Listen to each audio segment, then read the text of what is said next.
குறிப்பாக இன்னைக்கு ஞானஸ்நானம் பெற்றவர்கள் இனி சபையில அவர்களுக்கு தேவன் தந்திருக்கிற அந்த வரம் அல்லது தாளந்து என்னது என்பதை இனம் கண்டு கொண்டு நம்முடைய சபையில அதை முதலாவது நடைமுறைப்படுத்தணும். லோக்கல் சபை, உள்ளூர் சபையில இன்னைக்கு இணைக்கப்படுகிறோம், ஞானஸ்நானத்தின் மூலமாக இணைக்கப்படுகிறோம். இணைக்கப்பட்டதுனாலே நீ சபையிலே அங்கத்தினர்.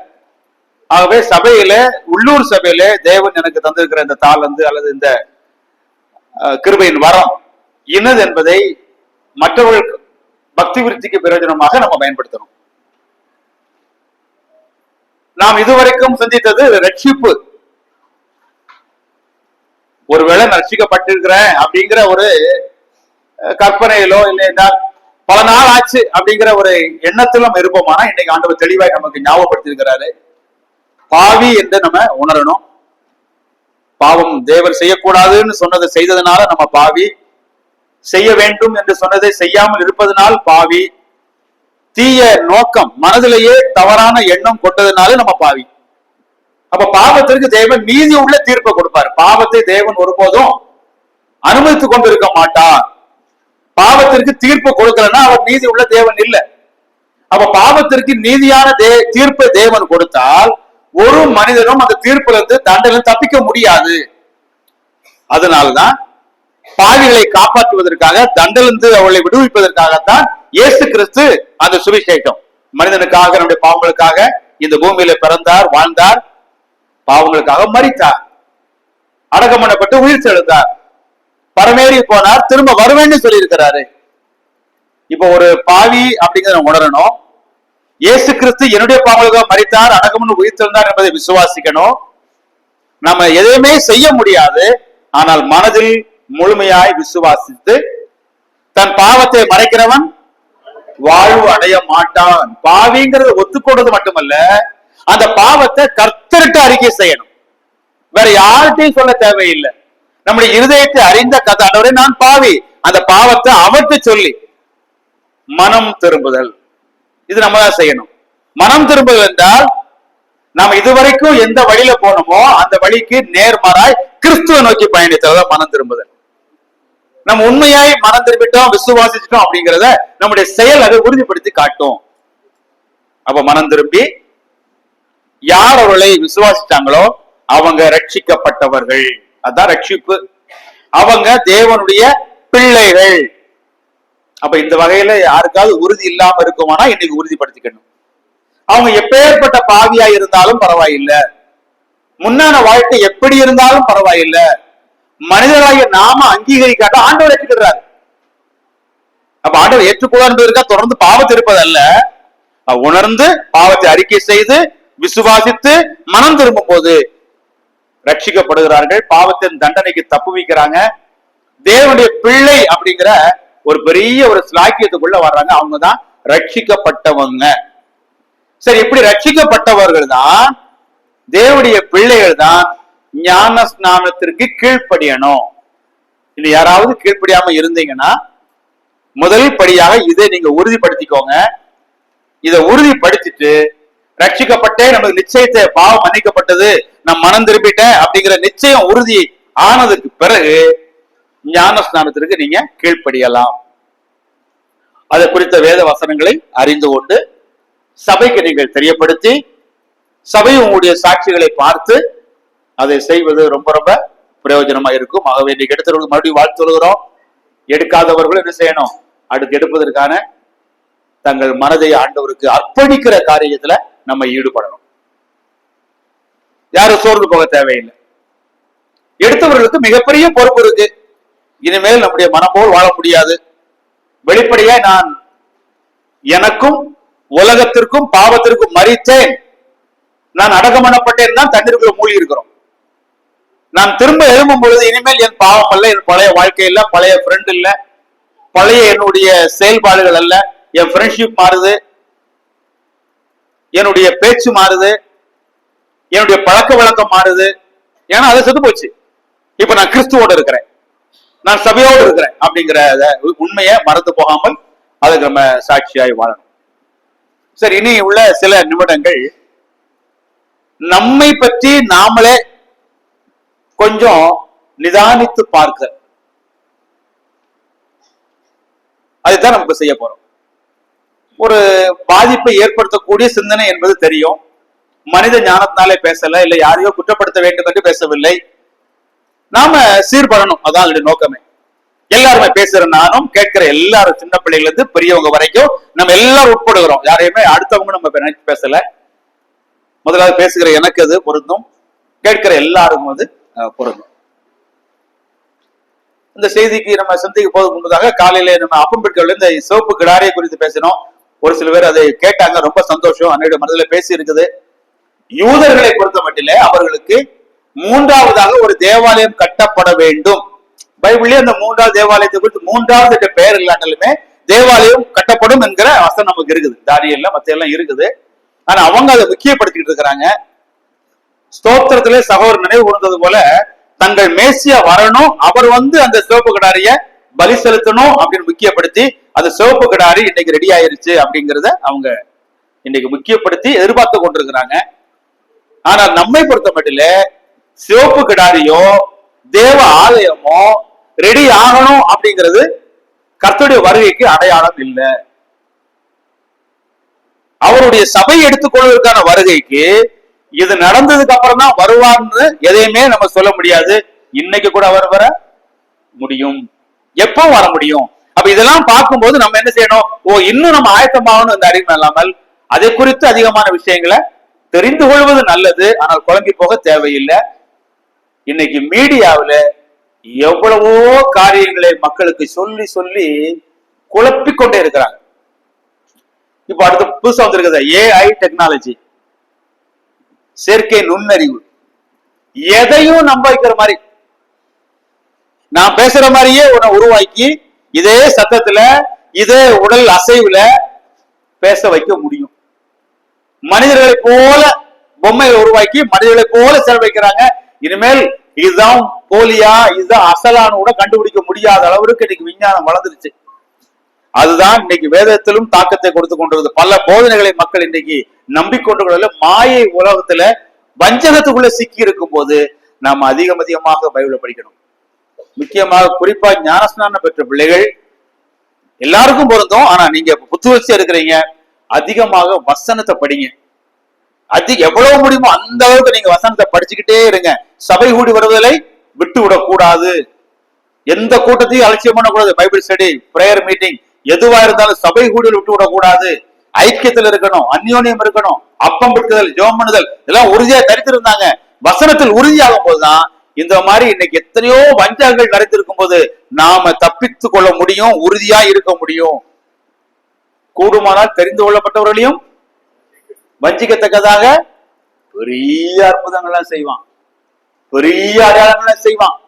நமக்கே இப்படி எல்லாம் செய்யறாங்களா, அவங்க போலியா இருப்பாங்களா பிரதர்? கர்த்தருடைய சித்தம் இல்லாம நடக்குமா பிரதர்? அவர் வல்லம் இல்லாம செய்ய முடியுமா? அதெல்லாம் செய்வான். இன்னைக்கு நம்ம கண்கூடா பாக்குறோம். ரொம்ப வெளிப்பா இருப்பதற்கு ஒரே வழி கர்த்தருடைய வார்த்தை மட்டும்தான். இந்த வார்த்தையை நம்ம அதிகமாய் தியானித்து படித்து கற்றறிந்து அவருடைய சமூகத்திலே நாம் அமர்ந்திருக்கும் பொழுது தேவன் நம்ம நிச்சயமாய் நடத்துவார். அதுக்கு அந்த வருகைக்கு நம்ம ஆயத்தமா இருப்போம். சுவிசேஷ ஒரு பங்கு கர்த்தருடைய வருகை நம்ம எதிர்நோக்கி இருக்கிறோம். வரும் பொழுது நம்மை தம்மோடு அவனிசாரு அழைத்து கொண்டு போக போகிறார். மகிமையில நாம் அவரோடு இருக்க போறோம். அதன் இனிமே எதை குறித்தும் கவலைப்பட வேண்டாம். முக்கியமா ஞாசனம் எடுத்த பிள்ளைங்க இனிமேல் பழைய குறித்து கவலைப்படவே வேண்டாம். புதிய மனிதர்கள் கிறிஸ்துவை தரித்து கொண்டோம். புதிய ஒரு தெம்பு, மனதிலும் உடலிலும் பெரிய ஒரு புது தெம்பு, புத்துணர்ச்சி, புதிய அர்ப்பணிப்பு. அப்படி புது மனிதனாய் வாழும். கலக்கங்கள் வரும் பொழுது, பயங்கள் வரும் பொழுது, சந்தேகங்கள் வரும் பொழுது உலக மனிதனை போல அல்லாத தேவையில்லை. நம்ம கர்த்தர் இருக்கிறார். நான் கிறிஸ்துவை ஏற்றுக்கொண்டேன். வேற எந்த பயமும் வேற எந்த நடுக்கமும் நமக்கு தேவையில்லை. உறுதியா இருப்போம். சரி, இப்ப நம்ம அடுத்த சபை காரியங்கள். சபை என்ன, பொதுவாக பல சபைகள், அது நம்முடைய சபை எடுத்துக்கிறோம். பல சபைகள் சேர்ந்து சில முகாம்கள் எடுத்துறோம், கூட்டங்கள் எடுத்துறோம், எல்லாம் இருக்கிறது. இப்ப குறிப்பிட்டு நம்முடைய சபையை மட்டும்தான் நமக்கு சிந்திக்க போறோம். இதை சிந்திக்கும் போது தயவு செய்து யாருக்கும் இன்னொரு சபையை குறித்தோ இன்னொரு நபரை குறித்தோ சிந்தனை வரக்கூடாது. எனக்கு என்னை பற்றி தான் சிந்தனை வரணும். சபை என்றால் நம்ம சபையை பற்றி தான் நம்ம சிந்தனை வரணும். அடுத்த சபை போய் நம்ம ரொம்ப சிந்திக்கவோ ஆராய்ச்சி பண்ணவோ தேவையில்லை. இன்னும் தேவ ஆவியானவர் அதுக்கு வேண்டிய நடத்தலை கண்டிப்பா நமக்கு தருவாரு. அந்த ஜப சிந்தியோடு இருப்போம். இயேசு கிறிஸ்து 38 வருஷமா வியாதியா இருந்த ஒரு மனுஷனை பார்த்தாரு. எந்த இடத்துல? எந்த இடத்துல? பிள்ளைங்க சொல்லுங்க, எங்க அவனை சந்திச்சாரு? 5 மண்டபங்கள் இருந்தது. எங்க அது? பிள்ளைங்க சொல்லுங்க. நீங்க பிரசங்கமே நினைக்க வேண்டாம். நான் உங்ககிட்ட ரொம்ப எளிமையா, ரொம்ப எப்பவுமே நான் உங்ககிட்ட க்ளோஸா இருக்கிறேன். அதனால நீங்க சாதாரண உட்காந்துருங்க. அதனால கேள்விக்கு நெரிசப்படாதீங்க. இவரை கூப்பிடாதீங்கன்னு சொன்னீங்க, திரும்ப கூப்பிட்டு வந்து தேட அப்படிலாம் யோசிக்க வேண்டாம். நீங்க வந்தது எதுக்கு? ஞானஸ்தானம் கொடுத்துட்டே இல்ல, போக வேண்டியதானே. எங்க இயேசு கிறிஸ்து 38 வருஷமா வியாதி மனுஷன் கண்டுபிடிச்சாரு, கண்டாரு? பெதஸ்தா, அப்படித்தானே? இப்ப 38 வருஷமா சுகமாகணும்னு சொல்லி அவன் காத்துட்டு இருக்கிறான். அவனிடத்துல இயேசு கிறிஸ்து என்ன கேள்வி கேட்டாரு? பிள்ளைங்க சொல்லுங்க, என்ன கேள்வி கேட்டாரு? 38 வருஷமா அவனுக்கு வியாதி, அவனை ஹெல்ப் பண்றதுக்கு ஆள் இல்ல, அவனால எழுந்து நடக்க முடியாது. அவனை பார்த்து இயேசு கிறிஸ்து என்ன கேள்வி கேட்டாரு? பிள்ளைங்க சொல்லுங்க, வாலிப பிள்ளைங்க, பையங்க சொல்லுங்க, என்ன கேள்வி கேட்டாரு?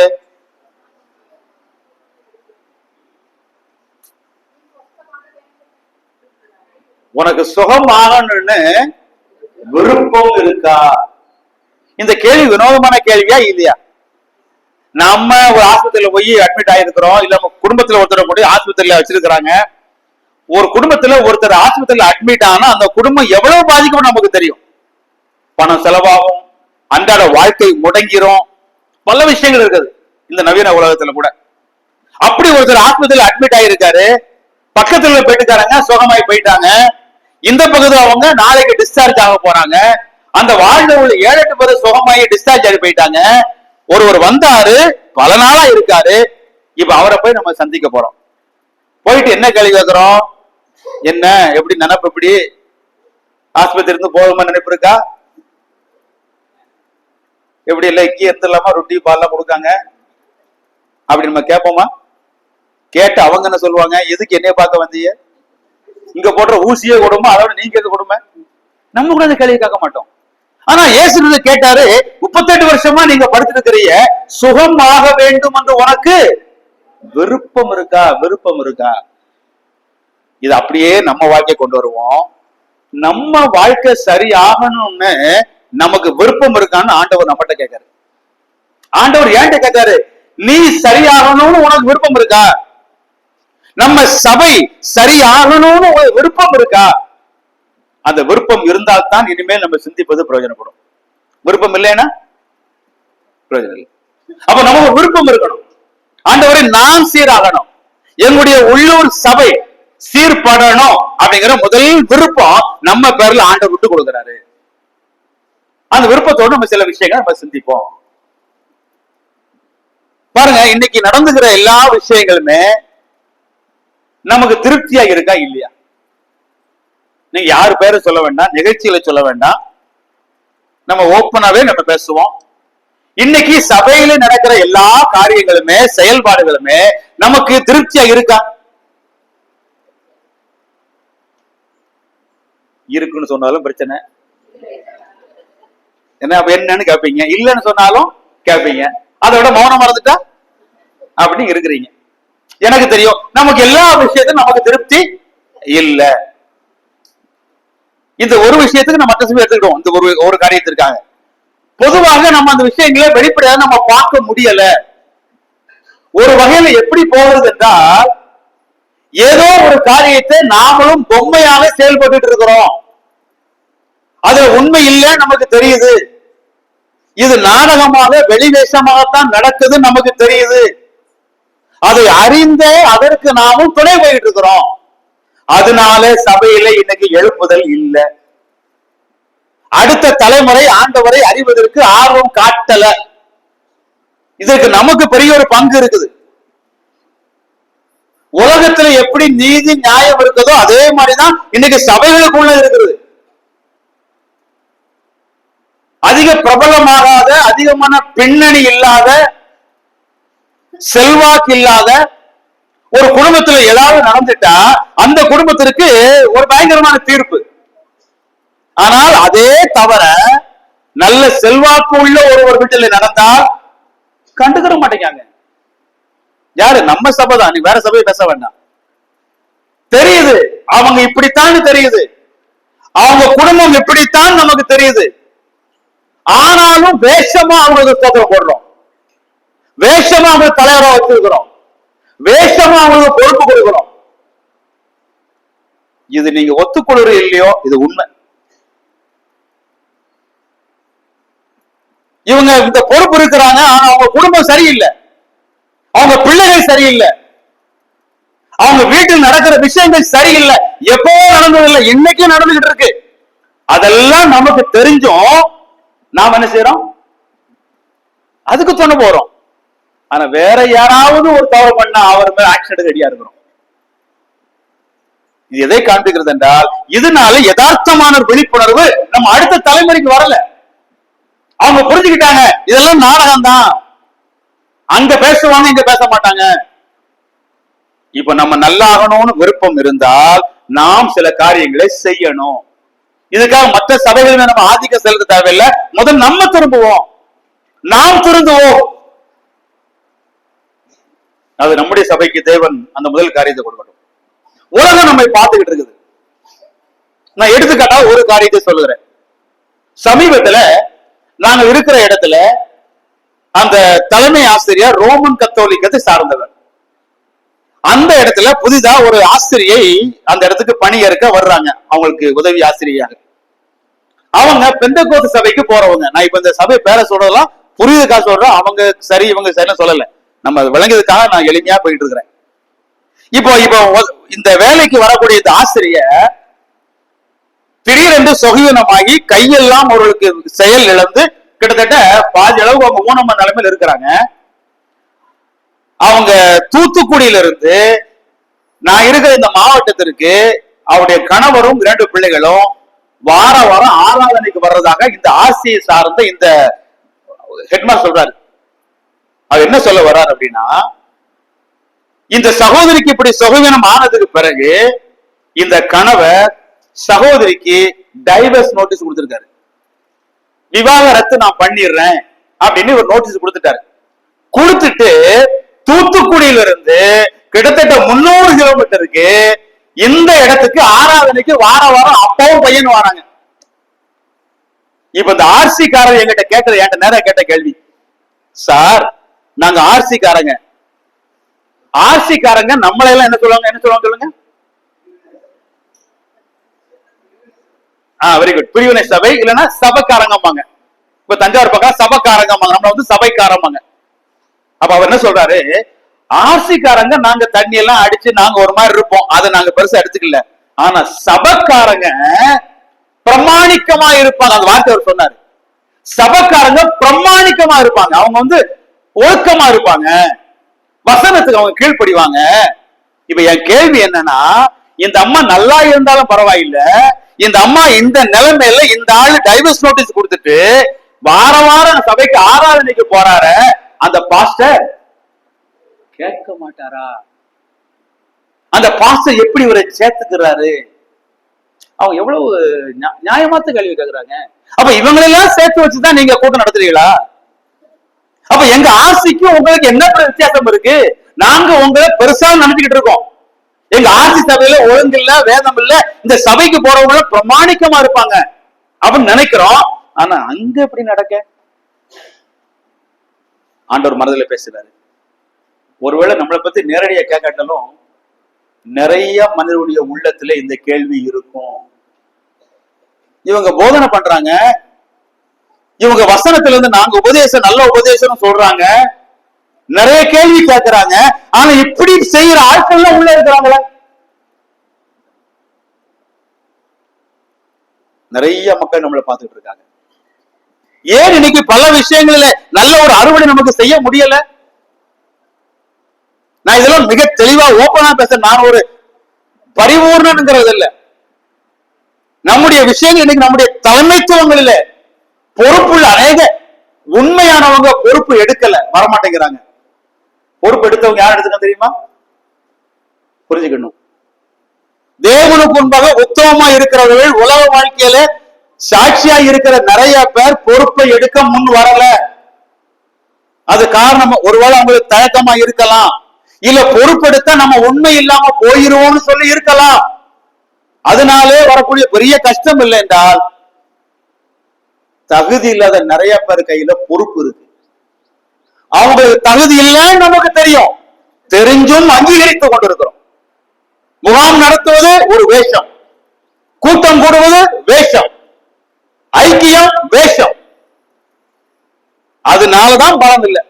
நமக்கு புரோகிராம் ஃபுல்லா இருக்குது, கூட்டத்துக்கு பேரு ஐக்கியம், ஆனா ஐக்கியம் இல்லை. அதே காரியம் தான் உள்ளூர் சபைக்கும் வந்துருச்சு. இப்ப இதெல்லாம் சரியாகணுங்கிற விருப்பம் இருக்குமானால் சில விஷயங்களை நம்ம செஞ்சே ஆகணும்.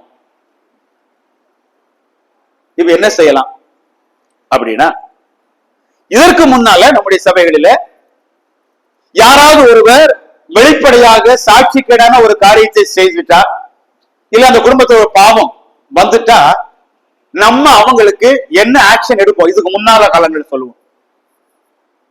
எல்லாரும் தாராளம் பேசுங்க. நம்ம சபைகள்ல முன்காலங்களில ஒரு குடும்பமோ ஒரு நபரோ தகுதி இல்லாத ஒரு செயலை செஞ்சுட்டாங்கன்னா அவங்களுக்கு ஒரு நடவடிக்கை எடுப்போம். என்ன நடவடிக்கை எடுப்போம்? முன்காலங்கள்ல என்ன அது என்ன செயல் செய்வோம்? நம்ம சபைகள் வழக்கத்தின்படி இன்னும் தெளிவா எல்லாம் புரிய மாதிரி சொல்லுங்க. எல்லாம் பிள்ளைங்க புரியட்டும், புரியாம இருக்காங்க, சங்கடமா இருக்கு. ஐக்கியத்திலிருந்து நீக்கிறோம். எப்படி நீக்குவோம்? என்ன நீக்குவோம் சொல்லுங்க.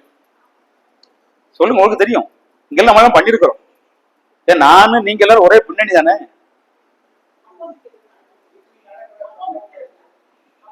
வெரி குட், பெரிய கிளாப் கொடுங்க சிஸ்டருக்கு. Very good sister, good. நாம செய்யற ஒரு நடவடிக்கை என்னன்னா, அப்பத்தை நீங்க அப்பம் கொடுக்க மாட்டோம். அந்த ஐக்கியத்திலிருந்து அவங்கள விலக்கிடுவோம். யார் விளக்கினார்களோ இல்ல யார் விளக்கப்பட்டாங்களோ அவங்க அதை அங்கீகரிச்சாங்க. ஆமாங்க, என் பிள்ளை பண்ணது தப்பு தான், நான் பண்ணது தப்பு தான், என் வீட்டுக்கார மனைவி பண்ணது தப்பு. அதனால சபையார் என்னை ஐக்கியத்துல, இந்த அப்பத்துல, அந்த ஐக்கியத்துல விட அப்பத்துல, இந்த கர்த்தருடைய பந்தியில அப்பத்திலும் பார்த்ததிலும் எனக்கு பங்கு கூடாம நீங்க ஒதுக்கி வச்சது நியாயம் அப்படின்னு நம்ம நினைச்சிட்டு இருந்தோம், ஏற்றுக்கொண்டு இருந்தோம். ஆனா இன்னைக்கு அது நடக்குதா? இன்னைக்கு எத்தனை சபைகளில ஒருவர் தகாத விதத்திலே நடந்து கொண்டால் இந்த அப்பத்திலும் பாதத்திலிருந்து விலக்கப்படுகிறாரு. இன்னைக்கு அதை நம்ம செய்யல. காரணம், செய்ய முடியல. நீங்க என்னை விலகி இருக்க சொன்னால் நான் ஏற்றுக்கொள்ள மாட்டேங்கிறேன், நான் அங்க கை காட்டுறேன். அப்ப அவர் வரலாமா? அப்ப அவங்க வரலாமா? இப்ப ஏற்றுக்கொண்ட பக்கம் எனக்கு இல்ல. நீங்க அப்படி இங்க ஒதுக்கி வச்சீங்கன்னா அந்த சபைக்கு போயிருவேன், நான் அந்த ஐக்கியத்துக்கு போயிருவேன். வேற ஐக்கியம் இல்ல, நமக்குள்ளதான். உடனே நீங்க ஏஜி போயிருவாங்க, பண்ணி வசிக்காதீங்க. நமக்கு ஒரு குரூப் இருக்கு, நீ இங்க வந்திருப்பா. ஓஹோ, அவங்க எல்லாம் யோக்கியம் ஓமல எடுத்துட்டாங்களா, வா இந்த பக்கம் வா. இதெல்லாம் இன்றைக்கு நம்முடைய அவல நிலை, நம்முடைய சபையில் அவல நிலை. இவன் பாக்குறாங்க, எதுக்கு நம்ம ஆக்ஷன் எடுக்கணும், எதுக்கு புரிஞ்சு போகணும்.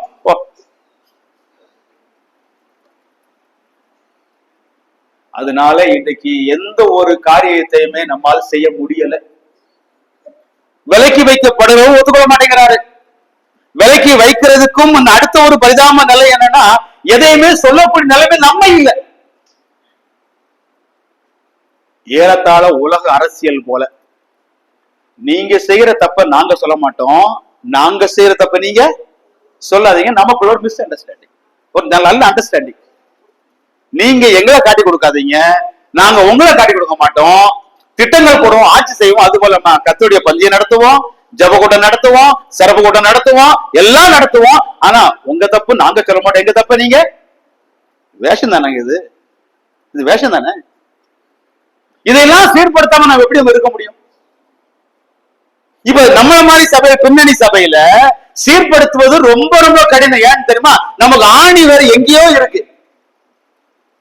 எங்கேயோ இருக்கு. யாராவது ஒருவரை சொன்னால் அவர் நம்முடைய மாமாவை சொல்றாரு, சித்தப்பா சொல்றாரு, தாத்தாவை சொல்றாரு. உங்க பூட்டானுக்கு என்ன பண்ண தெரியுமா?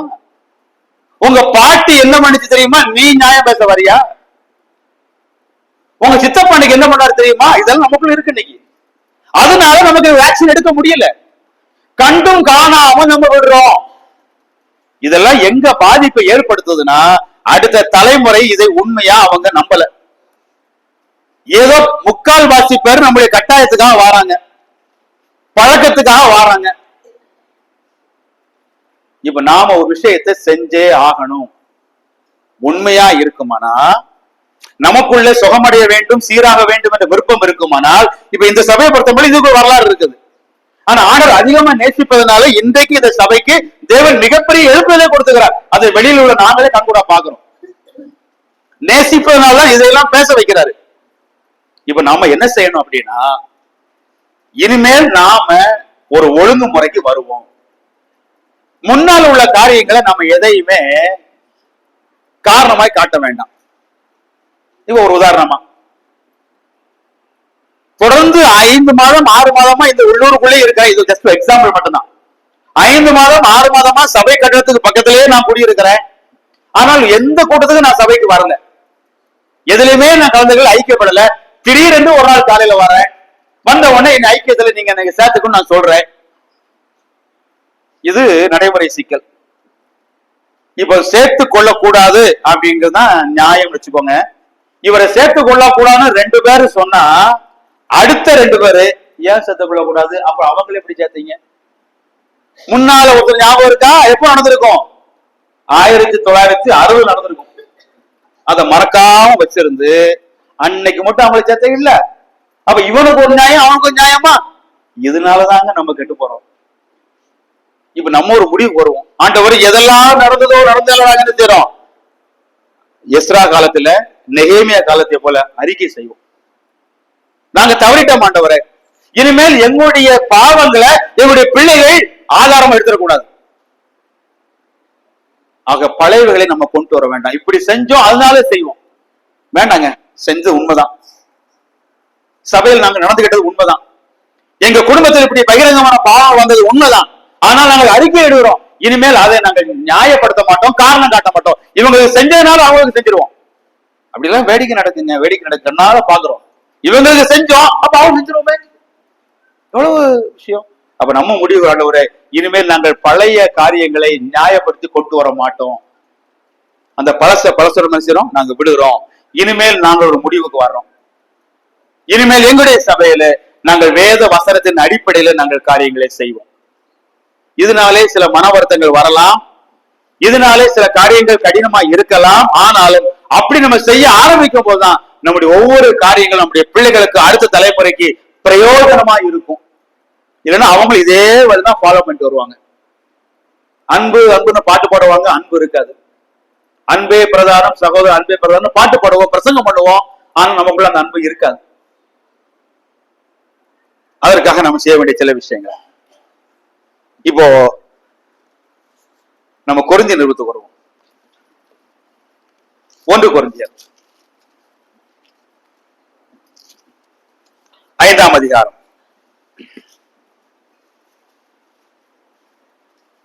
6வது 7வது வசனம்.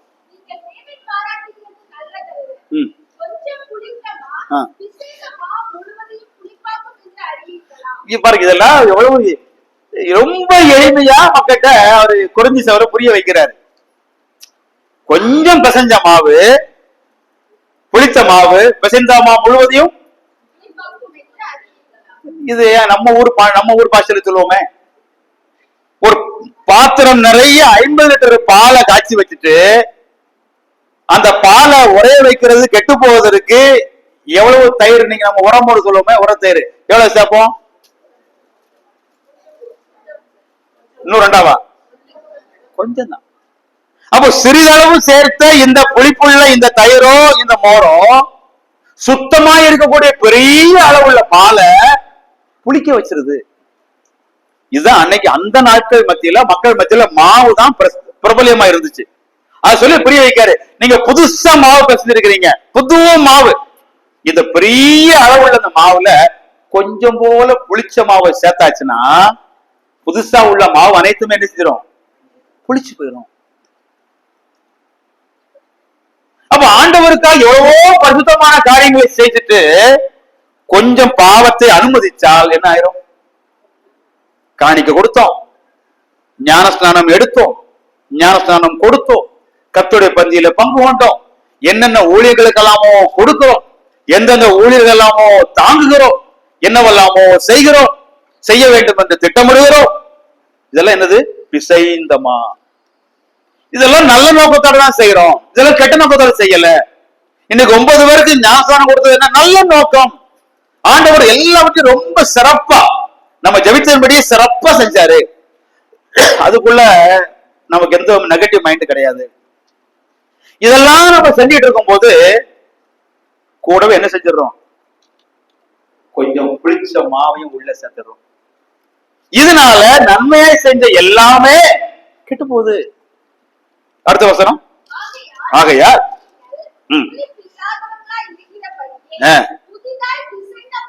நீங்க அப்படியே ஃப்ரெஷ்ஷா இருப்பதற்கு இதுதாங்க நம்ம செய்ய வேண்டியது. இன்னைக்கு இந்த ஒரு ஆக்ஷன் தான் நம்ம செய்யணும். நம்ம செய்யற ஊழியெல்லாம் ரொம்ப நல்லது, இன்னும் நிறைய நம்ம செய்வோம். ஆனா இதை செய்யலனா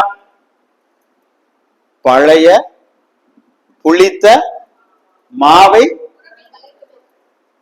இந்த பழைய புளித்தமா பாவத்தை காண்பிக்கிறது. இப்ப நம்ம ஃப்ரெஷ்ஷா இருக்கணும், நம்முடைய ஊழியங்கள் நம்முடைய முயற்சிகள் எல்லாம் நல்ல பலனா இருக்க வேண்டுமானால் நம்ம முதல் எடுக்க வேண்டிய ஸ்டெப், ஆண்டவர் எங்க சபையில இந்த பாவங்கள் இருக்கிறது, நாங்க என்னவெல்லாம் ஊழியம் செஞ்சாலும் இந்த பாவம் எல்லாத்தையுமே கெடுத்து விடு. பாவியாக மனுஷன் மிகுந்த நன்மையை கெடுத்துருவான். அதனால நாங்க இந்த பழைய புளித்த மாவாகிய பாவத்தை புறம்பே தள்ளணும். இந்த 1:5 அதிகாரத்துல பின்னணி நமக்கு தெரியும். விசுவாசியாக சபைக்குள்ள இருக்கிற ஒருத்தர் விபச்சார பாவத்துல ஈடுபட்டு இருக்காரு. அன்றைக்கு ஒருவருக்கு பல தாரங்களை திருமணம் பண்ணக்கூடிய வழக்கம் இருந்தது. அவங்க சபைக்குள்ளே வந்தாங்க. ஏன்னா சபைக்குள்ள வர்றதுக்கு முன்னால அவருக்கு 2 மனைவி 3 மனைவி. சபைக்குள்ள வரும்போது 2 3 மனைவி டைவர்ஸ் பண்ணிட்டு வரல, அவர் அப்படியே உள்ள வந்தாரு. அப்போ ஒருவருடைய மகன் அவனுடைய அப்பாவுடைய அடுத்த தாரத்துல தவறான, இது பேசுறது கஷ்டமா இருக்கு, அப்பாவுக்கு மனைவி, இவனுக்கு அம்மா கிடையாது. அந்த விபச்சாரம் செஞ்சுக்கிற எங்க இருந்தான்? சபைக்கு உள்ள இருந்தான். கொரிந்து சபையில அந்நிய பாஷை பேசுறாங்க, ஊழியம் நடக்கு, வரத்தில் ஒன்றும் அவளுக்கு குறைவு இல்லை. ஆனா இப்படி பாவம் செஞ்ச ஒருத்தனை அந்த சபைக்கு உள்ளே வச்சிருந்தாங்க. அதான் பவுல் எழுதுறாரு, இதெல்லாம் பார்த்து நீங்க இருமா படைஞ்சிட்டு இருக்கிறீங்களே, அஞ்ஞானிகளுக்குள் கூட இப்படிப்பட்ட பாவம் சொல்லப்படலையே, கேள்விப்படலையே, அப்படிப்பட்ட ஒருத்தர் நீங்க எப்படி சகிச்சுக்கிட்டு இருக்கிறீங்க? ஒருவேளை இந்த குறிப்பிட்ட பாவம் நம்மகிட்ட இல்லாட்ட கூட, இல்ல இருந்தால் கூட, அதையே வச்சுக்கிட்டு நம்ம செஞ்சதுனால என்ன பிரயோஜனம் வந்துட போகுது? ஏன் நம்மால இந்த பழைய புளித்த மாவை கழித்து என்றால் புறம்பாக்கி போட முடியல? அப்படி போட்டால் தான் அடுத்த தலைமுறை தப்பிக்கும். இதை போடும்போது நமக்குள் வருத்தம் வரும். நான் சகோதரை பார்த்து ஒரு குறை சொன்னால் அவர் என்னை பார்த்து 3 குறை சொல்வாரு. ஏன்னா 50 வருஷம் என்னை பார்த்துட்டு இருக்காரு, என் குடும்பத்தை பார்த்துட்டு கண்டிப்பா சொல்லுவாரு, நான் அந்த சைக்கு ஆயத்தம் ஆயிடணும். என்னை கோசம் பரவாயில்ல பிரதர், இனிமே நம்ம சபை பறிக்க மாட்டோம் பிரதர். அப்படி ஒவ்வொருத்தரும் அந்த முடிவுக்கு வரும். யாரும் அடுத்தவங்க பாவத்தை பார்க்க வேண்டாம், அடுத்த குடும்பத்தை பார்க்க வேண்டாம், நமக்கு முன்னான தலைமுறையினர் செய்த பாவத்தையும் நம்ம பார்க்க வேண்டாம். இன்னைக்கு கர்த்தர் நம்மகிட்ட உணர்த்திட்டு இருக்கிறாரு, ஆண்டவரே எங்க பழைய புளித்த மாவு எங்க சபை ஊழியத்தெல்லாம் கெடுத்து போடுது, எங்க பின் தலைமுறையெல்லாம் கெடுத்து போடுது. ஆகவே நாங்கள் வேதனையோடு கூட இந்த பாவத்தை நினைச்சு நாங்க களைஞ்சிடும், நாங்க எடுத்து போடுகிறோம். முதலாவது அவரவர் தனிப்பட்ட வாழ்க்கையில நம்மில் இருக்க பாவத்தை நம்ம எடுத்து போட்டுருவோம். நம்ம சபையிலே நமக்கு கண்கூடாக தெரிகிற இந்த பாவங்களை சபையாய் சேர்ந்து அந்த விஷயத்தை எடுத்து போடுவோம். சில விஷயங்களுக்கு நம்ம விலகி இருக்கணும், விளக்கணும். பைபிள் சொல்லுகிறது. நமக்கு நேரம் சுருக்கமா இருப்பதுனால அந்த வசனங்கள் மட்டும் வேகமா சுட்டி காட்ட, எல்லா வசனத்தையும் நான் சுட்டி காட்டல, நமக்கு தெரியும். அதனால ஞாபகம் போடும்படியாக ரோமருக்கு பவுல் நிருபம் 16ஆம் அதிகாரம், ரோமர் 16 17வது வசனம்.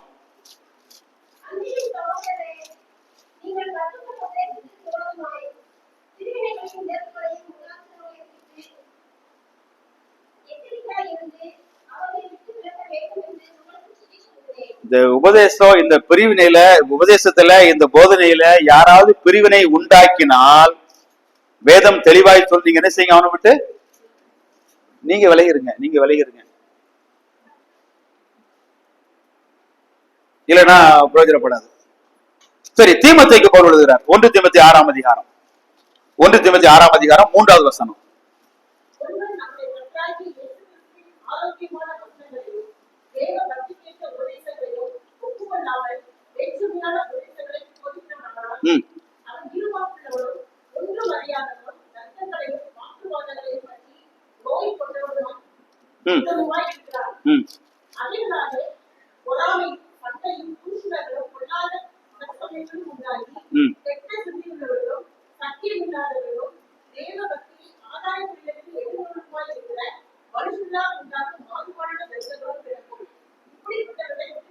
இப்படிப்பட்டவர்களை விட்டு நீ விலகிருங்க.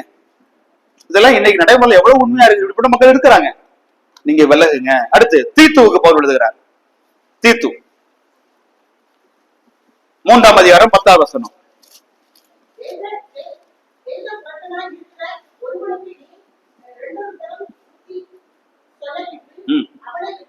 அவனை விட்டு விலகு. யோவான் நிருபம் 2வது நிருபம் 2 யோவான் 9வது வசனம்.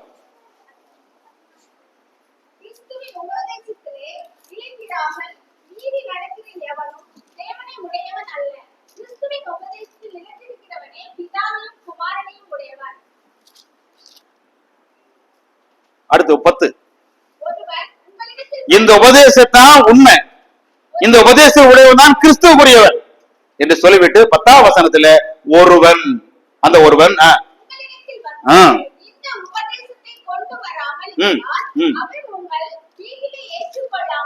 அவன் என்ன செய்யக்கூடாது? வீட்டில் நீங்கள் ஏற்றுக்கொள்ளாமலும்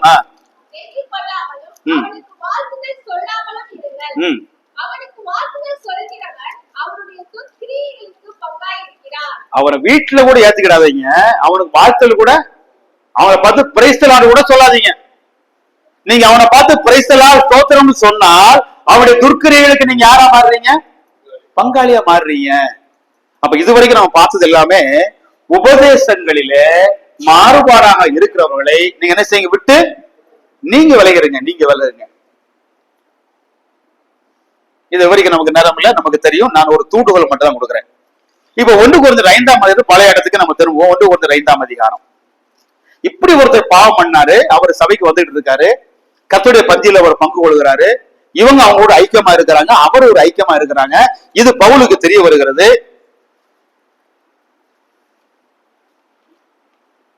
இரண்டாம் வசனம் 1 கொரிந்தியர் 5:2. இப்படிப்பட்ட காரியம் செய்தவனை நீங்கள் உங்களை விட்டு நீக்காமலும் துக்கப்படாமலும் அது எப்படி இருக்க முடியுதுன்னு கேட்கிறாரு. அது எப்படி நீங்க ஐக்கியப்படுறீங்க? அது எப்படி உங்களால சகிக்க முடியுது?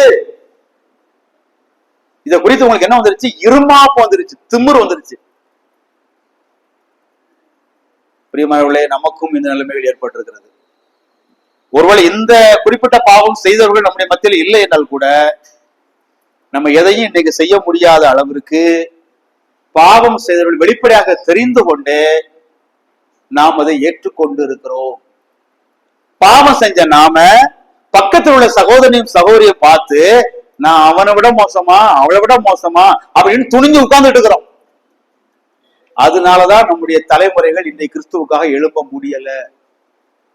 இன்னைக்கு கர்த்தர் நம்மோடு பேசுவாரானால் நம்ம சபையில சில காரியங்களை கண்டிப்பா செய்யணும். இப்படி செய்தவனை நீங்க என்ன செய்யுங்க? நீக்குங்கிறாரு. நம்ம பொதுவா 2 விஷயங்கள்ல நம்ம பேலன்ஸ் இல்லாம போயிடும். ஒரு நடுநிலைமை எல்லாத்திலையுமே வேணும். நடுநிலைமை வேணுமா வேண்டாமா? வாழ்க்கையில ஒரு பேலன்ஸ் இருக்கணுமா இருக்கக்கூடாதா? பாருங்க, உலகமே அதை கற்றுக் கொடுக்குதுங்க. பேலன்ஸ்ல வேணும், அது ஆவிக்குரிய வாழ்க்கையில இருக்கணும். உடல் எடுத்துக்கிட்டோமா, ரத்த அழுத்தம் குறைவா இருந்தால் அவங்க யாரு? Low pressure. அதிகமா இருந்தா இப்ப லோ பிரஷர் இருக்கலாமா, ஹை பிரஷர் இருக்கலாமா? இல்ல கூட இல்ல. சுகர் குறைவா இருந்தா லோ சுகர், அதிகமா இருந்தா இப்ப நமக்கு லோ சுகர் வேணுமா, ஹை சுகர் வேணுமா? ஓ, அதெல்லாம் கட்டால பேலன்ஸ் இருக்கணும், அப்படித்தானே? அப்ப ஒரு பேலன்ஸ் நமக்கு எல்லாத்துலயுமே நமக்கு வேண்டும், பேலன்ஸ் வேணும். இப்படியும் போக கூடாது, அப்படியும் போக கூடாது. இப்ப இதே மாதிரியே ஆவிக்குரிய சிந்தை கொண்டு வருவோம். பேலன்ஸ் நம்ம எங்க தவறு விட்டோம்னு சொல்ல வர்றேன். ஒரு இடத்துல நம்ம எந்த எல்லைக்கு போயிட்டோம்னா, என்ன பாவம் செஞ்சாலும் கண்டுக்கிட மாட்டோம். தெரிந்தே தப்பு நடக்குது, தெரிந்தே அநியாயம் நடக்குது, நாம என்ன செய்ய மாட்டோம்? கண்டுக்கிட மாட்டோம். அதை பொருட்படுத்தாம விட்டுறது, அது ஒரு எக்ஸ்ட்ரீம். இன்னொரு இடத்துல ஒரு தவறு நடந்தால் அவர் சீரழிஞ்சு போனாலும் பரவாயில்லை, உடனடியாக ஒரு அதிரடி ஆக்ஷன். இந்த ரெண்டுலுமே நமக்கு ஒரு நடுநிலையான போக்கு பல இடங்கள்ல தவற விட்டுறோம். இது ரெண்டுமே தவறு. பாவத்தை கண்டு நாம விடக்கூடாது, அது யாரு செஞ்சாலும் பரவாயில்லை, அப்படிதான் சபை நல்லா இருக்கும். இன்னொரு இடத்துல நம்ம ஒரு ஆக்ஷன் எடுக்கும் போது அதனுடைய விளைவு என்னன்னு பார்த்து தான் எடுக்கணும். ஆண்டவர் சொன்னார் இல்லையா, பயிர்களுக்குள்ளே களைகள் வந்துருச்சு, சீசர் என்ன கேட்டாங்க? அந்த களைகளை வேண்டாம் வேண்டாம், களையை பிடுங்கும் போது நீங்க என்ன செஞ்சிருவீங்க? அது நல்லா வளர விடுங்க. நீங்க தீர்ப்பு கொடுக்காதீங்க. தீர்ப்பு கொடுப்பது ஆண்டவர் மனிதர்கள் மத்தியில கொடுக்கல. ஒரு பெண்ணை கையும் களவுமாய் பிடிச்சு கொண்டு வந்தாங்க. மோசே நியாயப்பிரமாணம் இப்படிப்பட்ட பாவத்தை சொல்லி இருக்குது, கல்லறி சொல்லி இருக்குது. நீ என்ன சொல்லுறீரு? இயேசு என்ன சொல்ற, என்ன பதில் சொன்னாரு? உங்ககிட்ட யார்கிட்ட பாவம் இல்லையோ, பிரமாணத்தை இயேசு கிறிஸ்து மாத்தல. நியாயப்பிரமாணத்தின்படி அவளை கல்லறிந்தால் கொல்லணும், பிரமாணத்தை மாத்தல. இவளை கல்லறிந்தான் கொல்லணும், ஆனா கொல்றது ஆளு நீ இல்ல, நீ யோக்கியம் இல்ல, அதான் சொல்லிருக்காரு. இவள் பாவம் செஞ்ச உண்மைதான், நியாயப்பிரமாணத்தில் கல் எரியணும், ஆனா கல்லறியாரு நீ கிடையாதுப்பா, நான் தான் அறியணும். நான் என்ன செய்யல? தெரியல. அவ பாவத்தை ஊக்குவித்தாரே இல்ல, எப்படி அனுப்புனாரு? இனிமேல் நீ, இதான் இயேசு கிறிஸ்து அணுகுமுறை. நமக்கு ஒரு தீர்ப்பு கொடுப்பதற்கு ஆண்டவர் அனுமதி கொடுக்கல. சில நேரங்களில் பரிசேயரை போல நம்ம செயல்படுறோம். அவங்க என்ன சொல்றாங்க? இந்த ஆடு குழிக்குள்ள விழுந்து செத்தாலும் பரவாயில்லை, இன்னைக்கு ஓய்வு நாள், என்ன செய்ய மாட்டோம்? தூக்கி விட மாட்டோம். தாகமாகி இது இறந்து போனாலும் பரவாயில்லை, ஓய்வு நாள் நாங்க அவிழ்த்து தண்ணீர் காட்ட மாட்டோம். இதுதான் பரிசேயோட ஆவி. சொல்லுவாங்க, அவன் வந்தாலும் சரி வேண்டாலும் பிரதர், அவன் குடும்பமே சபைக்கு வந்தாலும் சரி வேண்டாலும் சரி, அப்படி ஒரு கட்டன் ரேட்டா இருக்கிறது மாதிரி இருந்து கெடுத்து போடுதல், இது ரொம்ப ரொம்ப ரொம்ப ரொம்ப மிக மிக அதிகமாக தேவ ஆவியை சார்ந்து செய்ய வேண்டிய விஷயங்கள். மாம்சமாய் போனால் இந்த ரெண்டு தவறு நடந்துடும். அவங்க யாரு, அவங்க என்ன பின்னணி, இதனால என்ன பாதிப்பு அப்படிங்கிறது தெரியாமலே நம்ம கராரா சில ஆக்ஷன் எடுத்துருவோம். இல்லை என்றால் இதெல்லாம் சொல்ல போனா பூகம்பம் வெடிச்சிரும், இதனால பயங்கர பிரச்சனை வரும், கர்த்தருக்கு கணக்கு கொடுத்துட்டு போறாங்க பிரதர் அப்படின்ட்டு விட்டுருவோம். இது ரெண்டையும் செய்யணும்னா நம்முடைய சொந்த ஞானத்தினாலும் சொந்த பலத்தினாலும் செய்ய முடியாது. கர்த்தருடைய ஆவியானவர்களை மட்டும் சார்ந்துதான் நம்ம செய்ய முடியும். இப்ப நம்முடைய சபை பரிசுத்தமா இருக்க வேண்டுமானால் நம்ம சில காரியங்களை செய்யணும். எபேசியர் 5 அதிகாரம்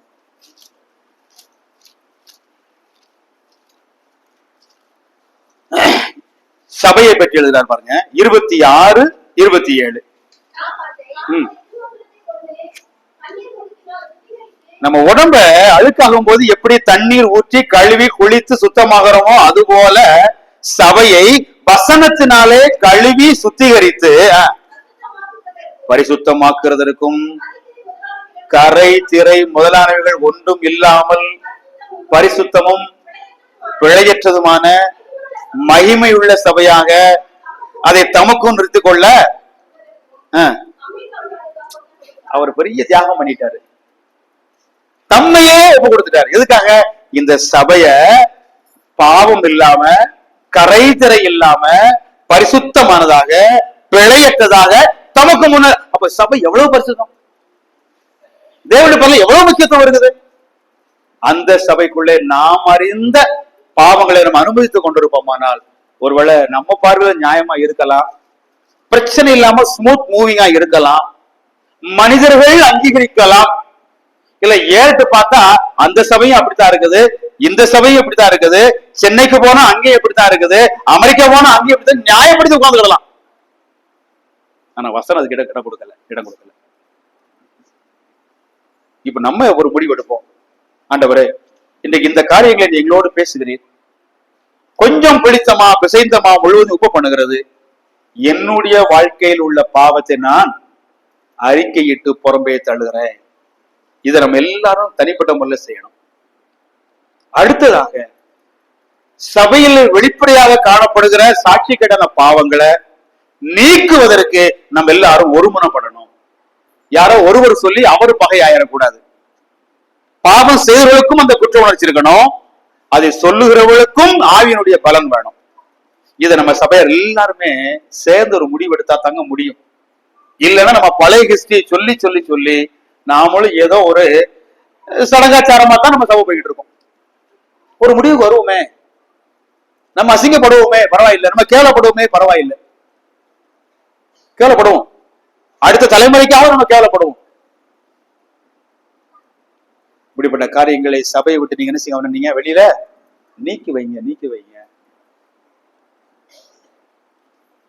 இதை செய்வதற்கு மிகுந்த மனது வேணும். எனக்கு நேரம் இல்லாம நிறைய கம்ப்ரஸ் பண்ணி சொல்லனால எல்லாத்தையும் சொல்ல முடியல. ஆனாலும் ஆவியான உதவி செய்வாரு. அடுத்த நம்முடைய ஒரு நிரந்தரமான எண்ணங்கள் நம்முடைய மத்தியில என்னன்னு கேட்டா, ஒருவர் ஒரு குடும்பத்திலோ ஒரு தவறு நடந்துட்டா சாகுற வரைக்கும் நம்ம அவங்கள அங்கீகரிக்கவே மாட்டோம். அவர் தாத்தாவாயிருவாரு, பூட்டன் ஆயிடுவாரு, ஆனா நம்ம சபையில கடைசி வரைக்கும் அங்கீகரிக்க மாட்டோம். இன்னொருத்தர் பல வருஷம் நல்லா இருக்கிறாரு, ஆனா அவர் ஒரு பெரிய காரியம் விழுந்து போனால் அவரை ஏற்றுக்கொண்டே இருப்போம். ஏன்னா அவர் நம்ம குட்வில்ல வந்துட்டாரு, நம்மகிட்ட ஒரு முத்திரை வாங்கிட்டாரு. நீங்க யாரையும் நீங்க பெரியவங்க நினைக்கிறீங்களோ, யாரை நீங்க நல்லவங்க நினைக்கிறீங்களோ, யாரை நீங்க ஊழியத்துக்கு பிரயோஜனம் நினைக்கிறீங்களோ அவங்க பிரயோஜனமா இருந்தது உண்மைதான். ஆனா இன்னைக்கு அவர் இப்படி இருக்காரு, அவர் மனைவி ஒரு பிள்ளைகள் இப்படி இருக்காங்களே, அவன் குடும்பத்தின் நிலைமை இப்படி இருக்குது, அதை நம்ம கண்டு காணது இல்லை. ஏன்னா பழைய குட்வில் இருக்கு, அதை வச்சு அவர் நம்ம அங்கீகரிச்சுக்கிட்டே இருக்கிறோம். ஆனா இவர் ஒரு காலத்திலே இப்படி தவறான காரியம் செஞ்சவர் தான், சாகு வரைக்கும் இல்ல, இன்னைக்கு ஒரு மனம் திரும்பிட்டாரு. அதை ஏற்றுக்கொள்ள நமக்கு மனம் இல்லையே. பேதுரு என்ன செஞ்சாரு? இயேசு கிறிஸ்துவை சபித்து சத்தியம் பண்ண ஆரம்பிச்சுட்டான், மறுதளிச்சான். ஆனா அந்த பேதுரு யாரா மாறிட்டாரு? மிகப்பெரிய ஊழியக்காரனா மாறிட்டாரு. சாகு வரைக்கும் பேதுருவை மறுதளிச்சனாவே பைபிள் சொல்லலையே. ஏன் நம்மளும் சில பேருக்கு ஆண்டவர் அப்படி செய்ய முடியாது? தயவு செய்து நம்ம அந்த பார்வையெல்லாம் தூக்கி போடுவோங்க. நமக்கும் ஒரு பாரம்பரியம் இருக்கத்தான் செய்யுது, நம்ம சில சடங்காரத்துக்குள்ள இருக்கத்தான் செய்யறோம். இதெல்லாம் செய்யாதனாலதான் நம்ம இன்னைய வரைக்கும் நம்ம சரியான நிலைமைக்கு வர முடியல. இன்னும் அடுத்த விஷயத்துக்கு ஓப்பனா வர்றேன். நம்ம விசுவாசி ஆனதுக்கு பிறகு நாம், நம்ம குடும்பம், நம்ம சொந்தம், நம்ம ஜாதி, நம்ம சபை, இதுல முதல் இடத்துல என்ன இருக்கு? இதெல்லாம் ஓப்பனா பேச மாட்டேன், நான் பேசுறேங்க, கொடுங்க. முதல்ல நானு, அடுத்து என் குடும்பம், என் மனைவி, என் குடும்பம், என்னுடைய உறவுகள், அடுத்து ஜாதி, அதுக்கு அடுத்து இது உண்மைங்க. இது யார்ட்டையும் சொல்லாதுங்க, நம்மகிட்ட இருக்கு, அதான் நம்ம வளரல. சபையை கொண்டு போய் நம்ம எங்கேயோ வச்சிருக்கிறோம். சபைக்கு வருவோம் பிரதர், கை கொடுப்போம் பிரதர், அப்பம் வைப்போம் பிரதர், நீங்க தான், நான் தான். என் குடும்பத்தை பகைச்செல்லாம் வர முடியாது, எங்க ஆட்களை எதிர்த்தெல்லாம் வர முடியாது. உண்மையானங்க, இதை சொல்ல நமக்கு தைரியம் இல்லை இன்னைக்கு. ஆனா நிலைமை அதுதான் நம்ம இப்படி இருக்கிறோம். இன்னைக்கு எத்தனை தலைமுறை ஆயிடுச்சு, இன்னும் சபைக்கு நம்ம முதல்ல கொடுக்கலையே. சபை ஆராதனையும் சொந்தத்திலும் கல்யாணத்தோட போறோம். என்ன விஷயம்? சபைக்கு போகாட்டாலும் பரவாயில்ல, சொந்தக்காரன் நல்லது போய் நிக்கணுமே. நம்ம சபையை இன்னும் நாம் சபையாக முதலிடத்துல வைக்கல. அதான் நம்ம வளரல. ஒரு முடிவு எடுப்போமே, இனிமேல் சபைதான் முக்கியம். எதுனாலும் சரி சபைக்கு போகத்தான், சபைக்கு வாங்க, சபை கொண்டு வாங்க. அப்படி சபை சபையாக இருக்குமானால் எவ்வளவு நல்லா இருக்கும். இன்னைக்கு இதெல்லாம் சொல்லுவாங்களே, தூங்குறவங்களை எழுப்பலாம், தூங்குற மாதிரி நடிக்கிறவங்கள, இதெல்லாம் நம்ம நடிச்சுக்கிட்டு தாங்க முகாமுக்கு போறோம், நடிச்சுக்கிட்டு தான் ஊழியத்துக்கு பணம் அனுப்புறோம், நடிச்சுக்கிட்டு தான் ஊழியம் செய்யறோம், நடிச்சுக்கிட்டு தான் பல விஷயங்களை செய்யறோம். நான் என்ன உட்படுத்தான் செய்யறேன் சொல்றேன். நம்ம எல்லாம் ஆத்ம திருப்தி இல்ல. நாம இந்த சந்ததியில் இதை நம்ம செய்ய தவறினால் நம்முடைய பிள்ளைகள் எப்போ அதை திருந்துவாங்க? ஏன் ஒரு ஸ்டெப் எடுத்து பார்ப்போமே. இனிமேல் சபைதாங்க முக்கியம். நீங்க யாரா, உங்க குடும்பம் யாரா இருந்தாலும் பரவாயில்ல, உங்க பின்னணி யாரா இருந்தாலும் பரவாயில்ல, சபை வந்தா நம்ம எல்லாம் ஒண்ணு. ஒரு கல்யாணமா சபையில, ஒரு விசாரிக்கணுமா சபையில, அப்படி நம்ம வந்திருப்போம்னா நம்ம சபைக்கு பெரியது ஆயிருந்திருக்கும். யாரையுமே உத்தரவு ஊத்த வேண்டாம். ஒரு காலம் தப்பு பண்ணாருக்காக அவரை, அவர் பிள்ளைய, அவர் பேரன், அவர் பேத்தி, அவர் மருமகளை முத்திர குத்த வேண்டாம். அவங்க மறந்துருப்பாங்களே. ஒரு நல்லவராக இருந்ததுனால அப்புறம் விழுந்து போனா, விழுந்து போனா லிஸ்ட்ல கொண்டு வருவோம். இது யாரு செய்யறாங்களோ இல்லையோ நம்ம செய்ய ஆரம்பிப்போம். அப்பதான் நம்முடைய ஒவ்வொரு ஆராதனையும் நம்முடைய கூட்டங்களும் அர்த்தம் உள்ளதாகவும், இல்லைனால் இது நம்மை பிரியப்படுத்துவதாக மாறிடும். அப்ப நீ இந்த புளிச்சமாவை நீங்க என்ன செய்யுங்க, நீக்குங்க அப்படிங்கும்போது எடுத்த உடனே ஒரு பிரதரையோ சிஸ்டரையோ நம்ம தூக்கி போட சொல்ல வேண்டாம். முதல் நமக்குள்ள இருக்கிற புளிச்சமாவை தூக்கி போடுவோம். எல்லாரும் யோசிப்போம், ஒரு ஆகார நிமித்தமாக மிகப்பெரிய பிரச்சனை வந்துச்சா வரலையா? வந்து இல்ல. ஒரு மிரியாம் நிமித்தமாக பயணமே தடைப்பட்டதா இல்லையா? இப்ப நம்ம எல்லாரும் ஆண்டவரே, நான் ஒரு யோனாவு நிமித்தமாக கப்பல் நிறைய உயிர் போக பார்த்தது இல்லையா? அப்ப நம்ம எல்லாரும் ஆண்டவரே, நான் சபையில ஒழுங்கா இல்லாம என் வாழ்க்கையில பாவம் இருந்தா ஒட்டுமொத்த சபையே பாதிக்கப்படுதே ஆண்டவரே. அதனால நான் அவங்கள பார்க்கல, இவங்களை பார்க்கல, என் பாவத்தை பார்க்கிறேன், என் பாவத்தை தூக்கி போடுறேன் ஆண்டவரே, எனக்கு உதவி செய்யுங்க. எல்லாரும் புளித்தமா என்ன செய்வோம், தூக்கி தூக்கி நம்ம போடுவோம். அப்படி போடும்போது ஒரு பரிசுத்தம் நமக்குள்ள வரும். அடுத்ததாக நம்ம சபையில வெளிப்படையாக சாட்சிக்கேடாக எந்த பாவத்தை யார்கிட்ட பாக்குறோமோ அதையும் தூக்கி போடுவது நம்ம என்ன செய்யணும், ஆயத்தமாகணும். அது எப்படி செய்யணுங்கிறத நம்ம அடுத்து பார்க்க போறோம். முதல்ல நமக்குள்ள மாவு வெளியே போடுவோமா? ஒரு நிமிஷம் அப்படியே கண்களை போடுவோம். எங்க வாழ்க்கையில, எங்க தனிப்பட்ட வாழ்க்கையில எவ்வளவோ நல்ல விஷயங்களை ஊழியங்கள் செஞ்சாலுமே இன்னும் புளித்தமா எங்களுக்குள் இருக்காண்டவரை. இந்த புளித்த மாவை நாங்கள் வைத்திருக்கிற வரைக்கும் பிசைந்த மா முழுவதும் புளிச்சு போகும். அதனால நாங்க வேற யாரையும் பார்க்கல, எங்களை நாங்களே பார்க்கிறோம். எங்களுடைய புளித்த மாவாகிய பாவத்தை எங்களிலிருந்து களைந்து போட எங்களுக்கு முடியல. ஆண்டவரே உதவி செய்யும். நாங்க பரிசுத்தமாகணும். எங்க புளித்தமா நீக்கி போட எங்களுக்கு உதவித்தான் நம்ம மனசுல கேட்போம். இந்த ஸ்டெப் செய்யாம நம்ம என்ன செஞ்சாலும் பிரயோஜனப்படாது. முதல் ஸ்டெப் இதுதான். இது முதல் ஸ்டெப் இதுதான். பாரும் தந்தையே எந்த உள்ளத்தை யாரும் காணவில்லை கோலத்தை பாரும்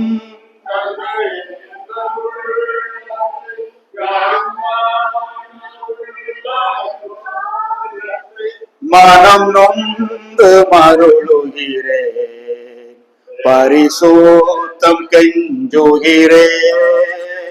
மனம் நொந்து மருளுகிறேன், பரிசுத்தம் கெஞ்சுகிறேன். துணை வேண்டும் தகப்பனை உலகிலே, என்னை எதிர்க்கும் சக்திகள் பல. துணை வேண்டும் தகப்பனை உலகிலே, என்னை எதிர்க்கும் சக்திகள் பல. என் ஜீவன் எல்லை எங்கிலும் பரிசுத்தம் என எழுதும். என் ஜீவன் எல்லை எங்கிலும்.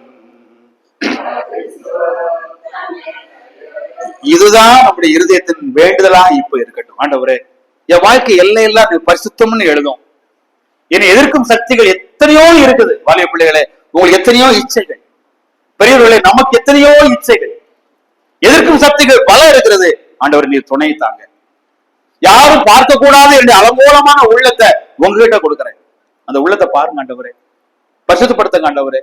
இந்த பழைய மாவை எடுத்து போட உதவி செய்யுங்க ஆண்டவரே. நம்ம முதல் ஸ்டெப் அதான் நம்முடைய விருப்பம். அப்படி விருப்பமா இருந்தால் கர்த்தர் கேட்காரு, உனக்கு சுகமுடைய விருப்பம் இருக்கா? நான் உனக்கு சுகம் கொடுக்க வல்லமையா இருக்கிறேன்ப்பா, ஆனா உனக்கு விருப்பம் இருக்கா? முதலாவது நாம் தனிப்பட்ட முறையில பரிசுத்தமாவோம். இரண்டாவது, சபைகளுக்குள்ளே உலகத்தால் கூட பொறுத்து கொள்ள முடியாத பல அநியாய விஷயங்கள் நடக்கும் பொழுது அதையும் சீர்படுத்துறதுக்கு நம்ம இறங்கியே ஆகணும், செய்தே ஆகணும். அதை எப்படி செய்வது என்பதை வேகமா பார்த்து மாதிரி செய்வோம். அதில் எடுத்தேன் கவிழ்த்தேன் செய்யக்கூடாது. அதனுடைய பின் விளைவுகளை பார்க்கணும். பைபிள் எல்லாத்துக்கும் நம்ம கொடுக்குறாங்க, நிரந்தரமா இல்ல. கலாத்தியர்கள் இருப்போம். கலாத்தியர் 6ஆம் அதிகாரம் முதல் வசனம்.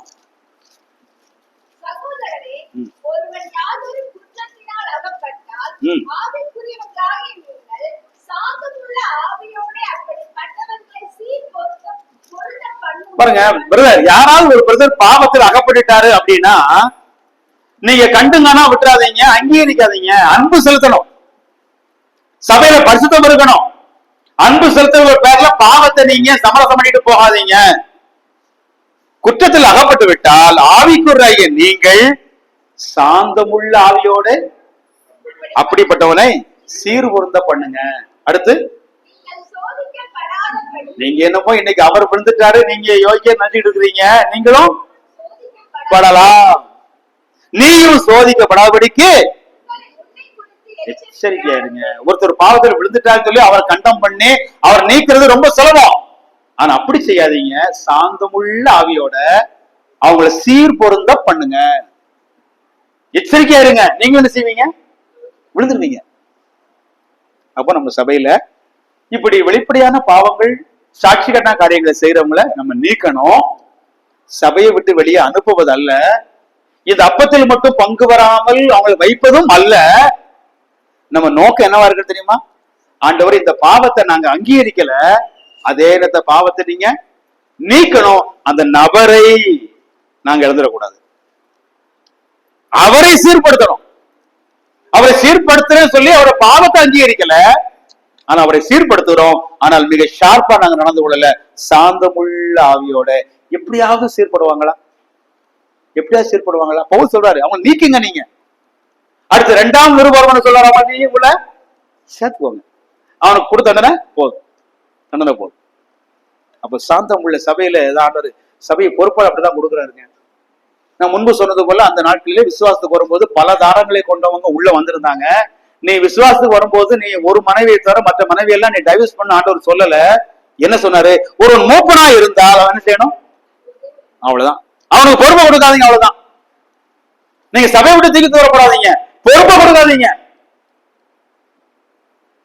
மன வருத்தமா சொல்றேன், பொறுப்பையும் எடுக்க முடியல, ஆளையும் தாங்க முடியல. இருக்கா இல்லையாங்க? அவரோட பொறுப்பு எடுக்க நமக்கு தைரியம் இல்லை. இன்னும் தலைவரை தூக்கி வச்சுட்டு இருக்கிறோம், இன்னும் ஊழியரை வச்சுட்டு இருக்கிறோம், இன்னும் மூப்பரை வச்சுட்டு இருக்கிறோம், இன்னும் ஊழிய சகோதரியை வச்சுட்டு இருக்கிறோம், இன்னும் பிரசங்கரை வச்சுட்டு இருக்கிறோம். இதனால என்ன பிரயோஜனம்? நீங்க சபையை விட்டு திறந்து சொல்லல, அட்லீஸ்ட் அதை பொறுப்புல இருந்து விலைக்கு வைங்க. சாந்தம் உள்ளாவியோட செய்ய. தெசலோனிக்கேயர்கள் இருப்போம். 2 தெசலோனிக்கேயர் 3ஆம் அதிகாரம் 14வது வசனம்.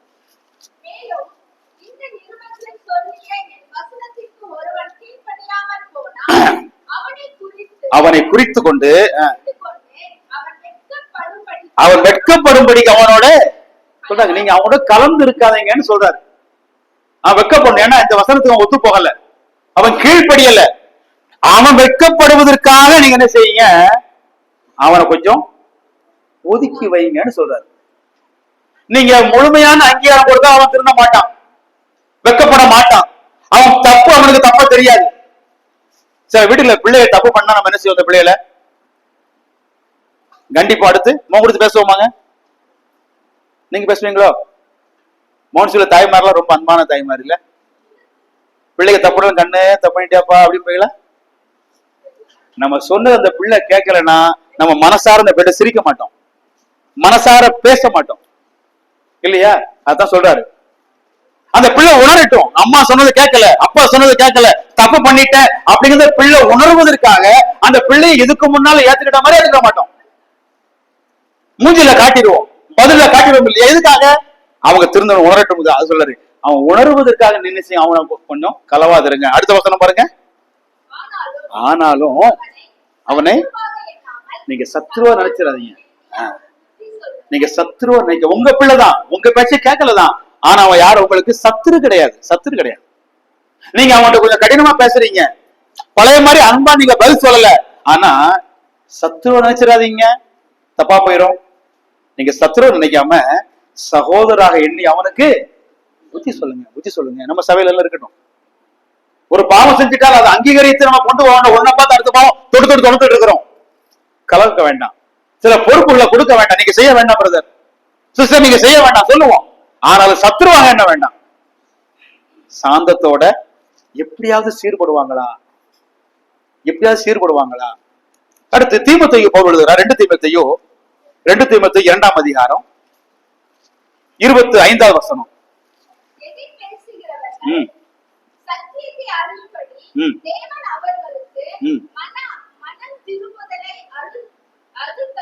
பாருங்க, தேவன் அவர்களுக்கு மனம் திரும்பலே அருளணும். அந்த பிரதர் எதிர்பேசிட்டு இருக்காரு, சகோதரர் எதிர்பேசிட்டு இருக்கிறாங்க, சத்தியத்துக்கு உடன்படல. தேவன் அவர்களுக்கு மனம் திரும்பலே அவரு கொடுக்கணும், நம்ம கொடுக்க முடியாது. அவர் கொடுக்கும்படிக்கு என்ன செய்யணுமா? பிசாசானுடைய இச்சையின்படி செய்ய அவனால் பிடிபட்டிருக்கிற அவர்கள் மறுபடியும் மயக்கம், அவங்க மயக்கத்தில் உட்கார்ந்திருக்காங்க, அதான் அப்படி செய்யறாங்க. மயக்கம் தெளிந்து அவன் கண்ணிக்கு நீங்க தக்கதாகவும் சாந்தமாய் அவர்களுக்கு, நீங்க கண்டிப்பா நீங்க பேசாதீங்க, சாந்தமா பேசுங்க, சாந்தமா பேசுங்க. நானும் மனுஷன் தாங்க, உங்க பலவீனங்களை புரிஞ்சுக்கிட்டாங்க பிரதர் சிஸ்டர், உங்களுடைய பலவீனத்தை புரிஞ்சுக்கிட்டோம், நீங்கள் விழுந்து போயிட்டீங்க, ஆனா நீங்க மறுபடியும் என்ன செய்யணும்? ஆண்டவருக்குள்ள ஒப்புரவாகி வரணும் அப்படின்னு சாந்தமாய் சாந்தமாய் நீங்க பேசுங்க. அப்ப சபையில ஒழுங்கு நடவடிக்கை வேண்டுமா என்றால் வேண்டும். அது எப்படி செய்யணும்? சாந்தமாய் செய்யணும், கொடூரமாய் செய்யக்கூடாது. அதான் ஆண்டவர் மேய்ப்பனை தான் தெரிந்து கொண்டார், அந்த மேய்ப்பனுக்கு தான் தெரியும். அந்த ஆடுகள் மேல கோவப்படுவாரு, ஆனா ஆடுகள் அடித்தரித்து துரத்த மாட்டாருங்க. அந்த ஆடு ஓடி போனா அந்த மேல கோவப்படுவாரு, அந்த ஆட்டை அடிப்பாரு, ஆனா ஒருபோதும் ஆட்டை அடிச்சு மந்தையில இருந்து விரட்ட மாட்டாரு. அதுதான் சபையில மேய்ப்பர்களை ஆண்டவர் மூப்பர்களா வச்சிருக்காரு. தவற கண்டிங்க, தவற நீங்க ரெகக்னைஸ் பண்ணாதீங்க. அதே நேரத்தை எப்படி பண்ணுங்க? ஒரு மேய்ப்ப இருதயத்தோட நீங்க அதை பண்ணுங்க. அப்ப சபையில சில விஷயங்கள் செய்யும் போது என்ன இருதயம் இருக்கணும் அப்படின்னா, ஒரு மேய்ப்பனுடைய இருதயம், ஒரு தகப்பனுடைய இருதயம், ஒரு தாயினுடைய இருதயத்தோட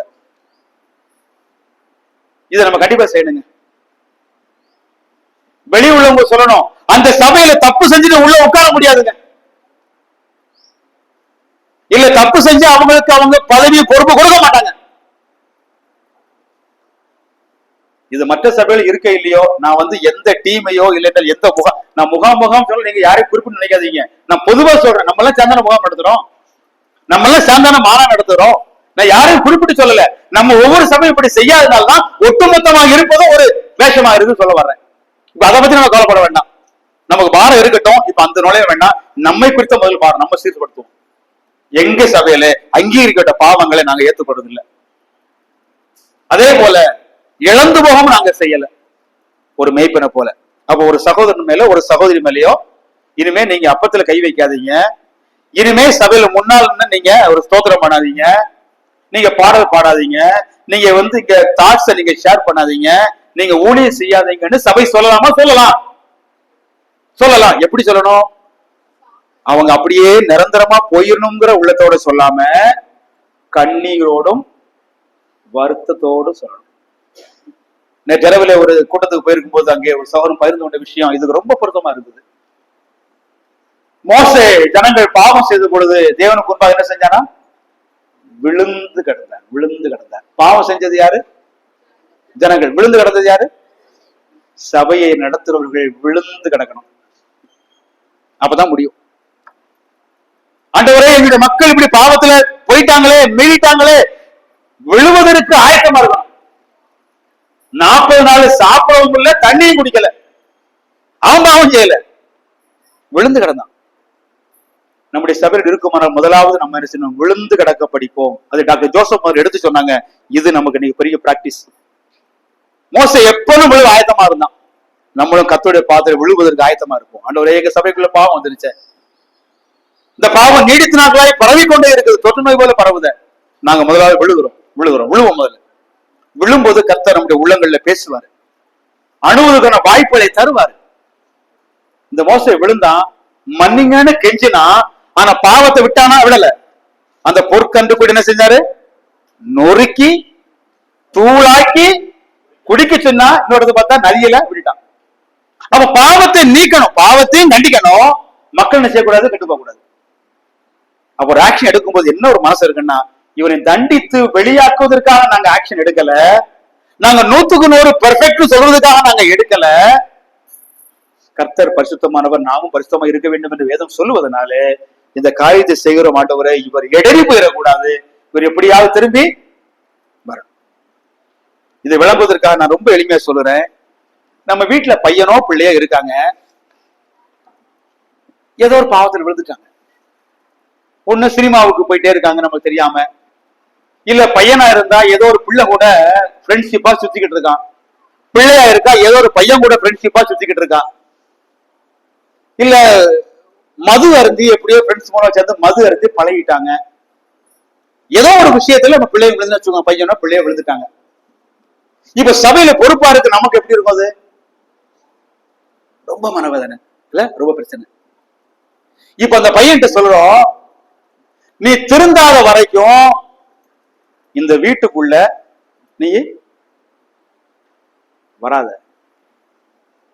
எங்க கூட நீ சாப்பிட உட்காராத, எங்க கூட நல்ல காரியத்துக்கும் கெட்ட காரியத்துக்கும் வராத அப்படிங்கிற கண்டிஷனை எத்தனை பேர் சந்தோஷமா செய்வோம்?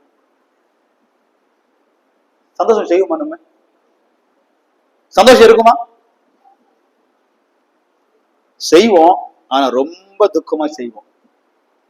என் பிள்ளை இந்த தப்பு பண்ணிட்டா இதை நான் அங்கீகரிக்க முடியாது, இந்த பிள்ளைக்கு தண்டனை கொடுக்கணும். பழைய மாதிரி இந்த பிள்ளையை அங்கீகரிக்க மாட்டேன். இந்த பிள்ளைக்கு தண்டனை கொடுக்கும் போது நம்ம உள்ள என்ன செய்ய, ஒரு பக்கத்துல வேதனைப்படும். என் பிள்ளைய பத்தி நான் அப்படி சொல்றேன். அதே மாதிரி சபையில இந்த சகோதரன் நான் எப்படி ஹேண்டில் பண்றேனே, இந்த சகோதரிக்கு நாங்க எப்படி தீர்ப்பு கொடுக்கிறோமே அப்படிங்கிற ஒரு ஆதங்கத்தோடு தான் நம்ம செய்யணும். நாங்க கரெக்ட் ஆயிட்டோம், நாங்க பெர்ஃபெக்ட் ஆயிட்டோம்னு செய்யக்கூடாது.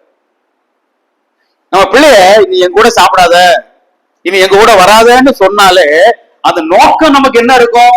இந்த பிள்ளை என்ன செய்யணும்? தப்ப விட்டு திருந்தணும். இனிமே இந்த பையன் கூட சுத்தக்கூடாது, இனிமே இந்த பிள்ளை கூட சுத்தக்கூடாது, இனிமே கட்டடிச்சு சினிமா போக கூடாது, இனிமே சிகரெட் பிடிக்க கூடாது, இனிமே குடி செய்யக்கூடாது, எப்படியாவது என் பிள்ளை திருந்தணுங்கிறதுக்காகத்தான் வருத்தத்தோட அந்த பிள்ளைய கொஞ்சம் என்ன செய்யறோம்? ட்ரீட் பண்றோம். இதே சிந்தை தான் சபைக்குள்ள இருக்கணும். இந்த சகோதரனை, இந்த குடும்பத்தை, இந்த சகோதரிய நாங்க ஒதுக்குறோமே, நிரந்தரமாய் கெட்டு போன ஒதுக்கல, எப்படியாவது அவங்க மனம் திரும்பி வரணும். சாந்தத்தோட பண்ணுங்க, சீர்பொருந்த பண்ணுங்க.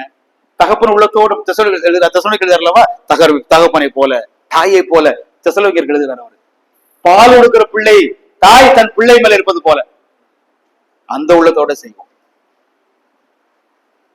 மறுபடியும் சொல்கிறேன், யாரும் அடுத்தவங்களை பார்க்க வேண்டாம், அடுத்த சபையை நம்ம பார்க்க வேண்டாம். இந்த செய்தி நமக்கானது. நம்மை இந்த புளித்தமாவை கழித்து போட்டு பரிசுத்தமாக்குவோம். நம்முடைய சபையில பாவத்தை நம்ம அங்கீகரிச்சுட்டு இருக்க வேண்டாம். பாவத்தை பாவமா தான் பார்க்கணும், பாவத்தை நீக்கப்படணும். அடுத்தபடியாக சேதத்தை அறிந்து செயல்படணும். பாவத்தை நீக்கினால் நிரந்தரமா தள்ளிவிடுவதல்ல. நம்ம எந்த பாவம் செஞ்சாலும் தேவன் அங்கீகரிப்பான்னு நினைக்க கூடாது. பாவத்தண்டனை தேவன் கண்டிப்பாக கொடுப்பார். சபையில நம்ம இப்படி ஒரு முடிவு எடுக்கணும். வேதனையா தான் இருக்கும். இந்த தலைமுறை நம்ம ஒரு ஸ்டெப் எடுத்துட்டோம்னா அடுத்த ஸ்டெப் நினைச்சாங்க அவங்க ஈஸியா ஃபாலோ பண்ணிடுவாங்க. இது ரொம்ப சிக்கலான ஸ்டெப் தான், சிக்கலான ஸ்டெப் தான், அவ்வளவு ஈஸியான ஸ்டெப் இல்ல. யாரையும் கம்பேர் பண்ணாம நம்ம சபையில நம்ம இதை ஆரம்பிப்போம். இனிமே எங்க சபையில இப்படிப்பட்ட பாவம் செஞ்சவங்க பொறுப்புல இருக்க மாட்டாங்க. இல்லைன்னா நோட் பண்ணி அவன் நாங்க ஒதுக்கி வச்சிருப்போம். ஆனாலும் அவங்க என்ன செய்ய மாட்டாங்க, இழக்க மாட்டோம். தாய் உள்ளத்தோடு அந்த காரியங்கள் நம்ம செஞ்சோம்னா நம்முடைய சபை உண்மையிலே ஒரு ஸ்டாண்டர்டுக்கு வரும். நம்ம பிள்ளைகள் அந்த ஸ்டாண்டர்ட் பிள்ளைங்க புரிஞ்சுக்கிடுவாங்க. ஆஹா, இதை தப்பெல்லாம் பண்ணா இவங்க ஏத்துக்கிட மாட்டாங்க, புரிஞ்சுக்கிடுவாங்க. இப்ப அவங்க புரிய மாட்டாங்க, அவங்களுக்கு மட்டும் செஞ்சீங்களா அவங்களும் செய்யுங்கன்னு சொல்லி வர்றாங்க. அப்ப இனிமேலாவது நம்ம என்ன செய்வோம், நம்ம கேவலப்படுவோம், பரவாயில்லை, ஒரு நிலைமைக்கு வருவோம். அப்படிப்பட்டவர்களை அங்கீகரிப்பதுக்கு நம்ம கொஞ்சம் யோசிப்போம். ஏன் அங்கீகரிக்கணும், ஏன் நம்ம அங்கீகரிக்கணும்? வேண்டாம், நமக்கு தெரியுது அவங்க சரியில்லைன்னு தெரியுது, ஏன் அங்கீகரிக்கணும்? மாய்மாலமாக வேஷமாக மனிதரை பிரியப்படுத்துவதற்காக நம்ம செஞ்சோமானால் நம்முடைய சபையில அதை ஃபாலோ ஆயிட்டோம். நம்ம சரிப்படுத்துவோம், சபையை சரிப்படுத்துவோம். பாவம் வேண்டாம், அதே போல டிசிப்ளின் ஆக்ஷன் நம்ம சபையில இருக்கட்டும். பின் விளைவுகளை பார்த்து ரொம்ப சாந்தத்தோட ஜெபித்து இப்ப என் மேல நீங்க ஆக்ஷன் எடுக்கணும், நீங்க நேரம் வந்துடாதீங்க, நீங்க சபையில ஜெபம் பண்ணுங்க. அதான் மத்திய 18 போய் தனியார் அவனுக்கு உணர்த்து. கேட்கலையா? 2 பேரும் உங்ககிட்ட உங்க கூட கூட்டு போய் உணர்த்து. அதுவும் கேட்க அடுத்த சரி சபையை கூட்டிட்டு போ. உடனடியா போக சொல்லல, இவ்வளவு ஸ்டெப் எடுத்ததுக்கு அப்புறம் தான் அவன் ஒதுக்குறது. அப்ப இதெல்லாம் நம்ம எடுக்கணும். சரி, மூப்பர் தவறு செய்தா தீமோத்தேயு பவுல் எழுதும் பொழுது அதையும் சொல்லுறாரு. அது மூப்பர் மட்டுமல்ல, பொறுப்பில் உள்ளவர்கள்.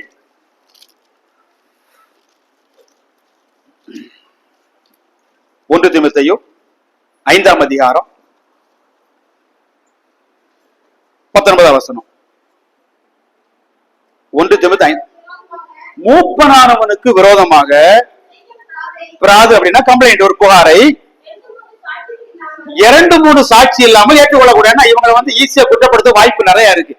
ஒரு ஊழியக்காரனை, ஊழியத்துல பொறுப்புள்ளவரை மக்கள் சாதாரண குற்றப்படுத்திடுவாங்க, எல்லாரும் நல்லபடி பேர் வாங்க முடியாது. அப்படி ஒரு ஊழிய பொறுப்புள்ள மூப்பரையோ இல்லைன்றால் இந்த பண்பு பொறுப்பு கொண்டவரையோ ஒருவர் குறை சொன்னால் 2-3 சாட்சி எல்லாம் நினைச்சாது நீ ஏற்றுக்கொண்டு அடுத்து 20 வசனத்துல மற்றவர்களுக்கு பயம் உண்டாகும்படி பாவம் செய்தவர்களை இவங்க ரகசியமா கண்டிக்க வேண்டாம். நீங்க யாரா இருந்தாலும் சரி, மற்றவங்களுக்கு பயம் வருவதற்காக வெளிப்படையாக பாவத்தை குறித்து நீங்க கண்டிங்க. நீங்க அவங்களுக்கு கேரக்டர் நீங்க தொட வேண்டாம். அவன் குடும்பத்தையோ மனைவியோ பிள்ளைகளையோ புருஷனையோ மாமனாரோ மாமியாரையோ கேரக்டரை தொடாதீங்க, அவங்க பாவத்தை நீங்க கண்டீங்க. நம்முடைய வார்த்தை ஒருவரை காயப்படுத்தக் கூடாது, வசனம் காயப்படுத்தும், வசனம் குத்தும். அப்படி செய்தவன் கிருபை செய்வாராக. இதெல்லாம் பேச வேண்டும் என்று நீண்டால் நினைக்கவில்லை. ஆயத்தப்படுத்தின செய்தி வேறு. ஆனால் கடந்த 2-3 நாள் முன்பதாக தேவன் இந்த காரியத்தை வலியுறுத்தி சிந்தையில கொண்டு வந்ததுனால இதை இன்னைக்கு பகிர்ந்து கொள்ள முடிந்தது. நாம் நிதானிப்போம். மறுபடியும் சொல்லுகிறேன், யாரையோ ஒரு கூட்டத்தையோ நம்ம டார்கெட் பண்ணி பேசல.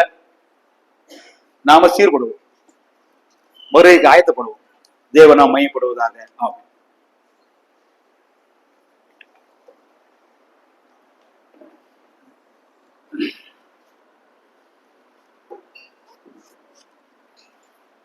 இந்த நாளிலும்